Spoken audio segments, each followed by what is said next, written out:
opinions on the LGBTQ plus community? Well, I don't think it's one community. Really? Yeah, I mean, how could it be? Just mashed together in alphabet soup. Trans is fundamentally in tension with gay, if you ask me. But what's your opinion? I'm personally pansexual, so I was Okay. just wondering what your views on same-sex couples were.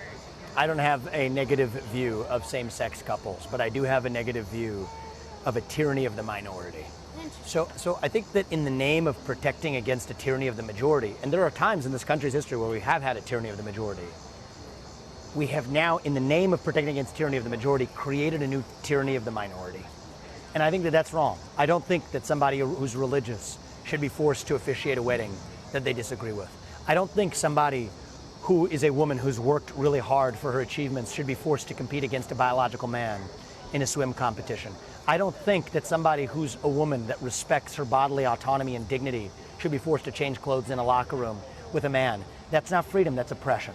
And so I believe that we live in a country where free adults should be free to dress how they want, behave how they want, and that's fine. But you don't become oppressive by foisting that on others. And that especially includes kids, because kids aren't the same as adults. And so I think adults are free to make whatever choices they want, but do not foist that ideology onto children before children are in a position as adults to make decisions for themselves. And so I think a lot of the frustration in the country, and if I'm being really honest, that I also share, comes from that new culture of oppression where saying those things can actually get somebody punished.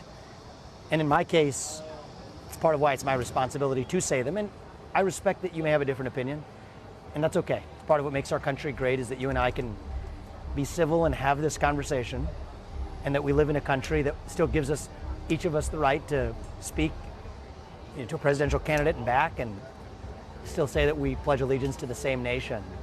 So I think that's the beauty of our country, and that's my honest opinion. Awesome. Well, Thanks. thank you very much. I appreciate that. Thank you for your civility as well. I appreciate it.